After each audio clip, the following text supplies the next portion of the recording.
होली की आत्मा।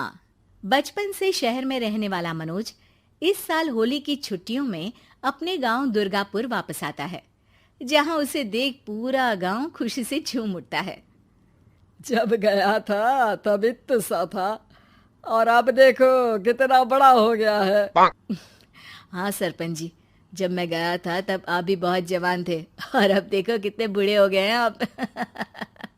चला चलो बढ़िया है। बच्चा घर वापस आ गया। इसी खुशी में आज रात पार्टी होगी। क्या बात है, गांव में भी पार्टियां होने लगी। वैसे अगर पार्टी की बात है तो आज क्यों सीधा होली पार्टी करते हैं। होली पार्टी की बात सुन चहल पहल में अचानक सन्नाटा छा जाता है, जिसे देख मनोज को कुछ अजीब लगता है। लेकिन तभी सरपंच बात पलट देता है। अब बहुत देर हो गई, चलो सब अपने घर चलो, पार्टी के बारे में कल सोचेंगे। मनोज भी मम्मी पापा के साथ घर आ जाता है, पर होली पार्टी और उस पर पूरे गांव की खामोशी वाली बात अभी तक उसके जहन से निकलती नहीं। पापा, होली पार्टी की बात पर सब चुप क्यों हो गए थे?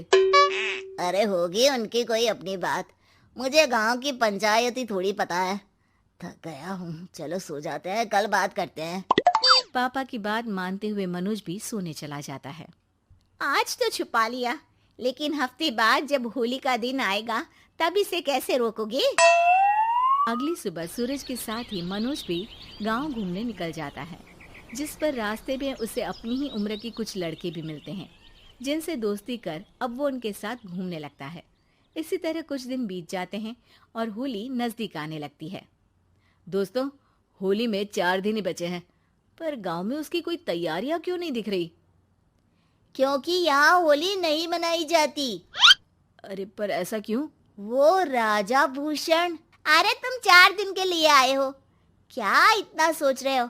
चलो कुछ खाने चलते हैं। इसी के साथ एक बार फिर होली की बात को टलते हुए देख मनोज को शक होने लगता है। वो घर पहुंचते ही इंटरनेट पर अपने गांव और राजा भूषण के बारे में जानकारी निकालने लगता है। क्या? मुझे आज तक ये नहीं पता था। ऐसा कैसे? किसी ने मुझे कुछ बताया क्यों नहीं? सारी जानकारी लेने के बाद मनोज गांव वालों या अपने मम्मी पापा से कुछ पूछे बिना खुद ही उसकी सच्चाई के बारे में छानबीन करने लगता है, जिसके चलते वो राजा भूषण की हवेली में पहुंचता है। वाह, क्या हवेली है यार। पर क्या यहाँ सच में कोई भूत है? हेलो भूत जी, कोई है क्या? हम इस साल गांव में होली सेलिब्रेट कर रहे हैं, क्या आप उस पर थोड़ा इंटरव्यू देंगे? मनोज के ऐसा बोलते ही गांव में तूफान उठ जाता है और हवेली में रखी सारी चीजें हिलने लगती है। एक अदृश्य शक्ति मनोज को धक्का देकर हवेली से बाहर निकाल दरवाजा बंद कर लेती है। ये सब देख मनोज हैरान रह जाता है। क्या अभी मुझे हवा ने धक्का देकर बाहर निकाल दिया? मेरे होते हुए इस गांव में कभी होली नहीं मन सकती, इसलिए दोबारा ऐसी कोशिश भी मत करना, अंजाम बुरा होगा। आवाज सुन मनोज हैरानी से इधर उधर देखने लगता है, पर उसे कोई दिखाई नहीं देता। वो गांव वापस आ जाता है, जहां तूफान की वजह से सब कुछ तहस महस हो चुका होता है। आखिर ये तूफान आया कैसे?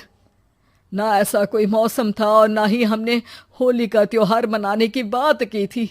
सरपंच की बात पर कोई रिएक्शन दिए बिना मनोज चुपचाप अपने घर चला जाता है। इस तरह देखते ही देखते होली का दिन भी आ जाता है और मनोज रंग लेकर गांव में निकल जाता है, लेकिन गांव पूरी तरह खाली होता है।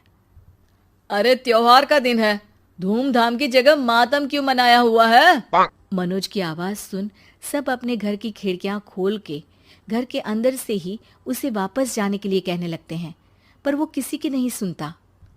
तुझे पहले भी समझाया था, अगर होली खेलने की कोशिश भी की तो अच्छा नहीं होगा।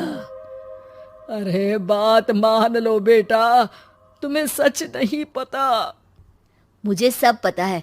सालों पहले इस राजा ने एक अंधविश्वास फैलाया और आप लोग आज तक उसे मानते आ रहे हो। अरे बेटा, जब तुम पैदा भी नहीं हुए थे उससे भी बहुत पहले से इस गांव पर होली का श्राप है। अगर गांव में होली का त्योहार मनाया जाता है तो प्रलय आना पक्की बात होती है। राजा भूषण इस सब में नहीं मानते थे और त्योहार मनाने लगे, जिसके चलते होली वाले ही दिन पहले उनके बेटे की और फिर उनकी मृत्यु हो गई। तभी से गांव की रक्षा के लिए उनकी आत्मा उस हवेली में रह रही है। सबकी बातें सुन मनोज उलझन में पड़ जाता है। सोचना भी मत मनोज, अगर तुमने इस परंपरा को तोड़ने की कोशिश भी की तो उसका परिणाम इस गांव और गांव के लोगों के लिए अच्छा नहीं होगा।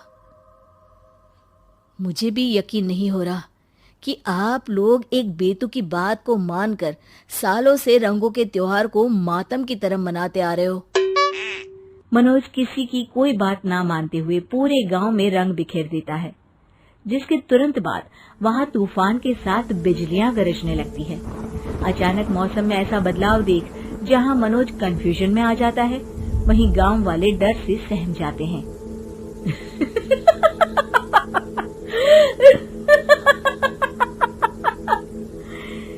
इस लड़के ने हमारे जैसे सिर्फ अपने स्वार्थ के लिए नहीं बल्कि पूरे गांव की खुशियों के लिए यहाँ होली मनाई है, जिस वजह से अब इस गांव पर होली का श्राप टूटता है। ऐसा बोलकर राजा का भूत वहां से गायब हो जाता है, जिसके बाद गांव के लोग धूमधाम से होली मनाते हैं। खुशियों के रंग गांव में बिखरे ही होते हैं कि अगली सुबह अचानक मनोज कहीं गायब हो जाता है और एक बार फिर गांव में होली का नया राज शुरू हो जाता है।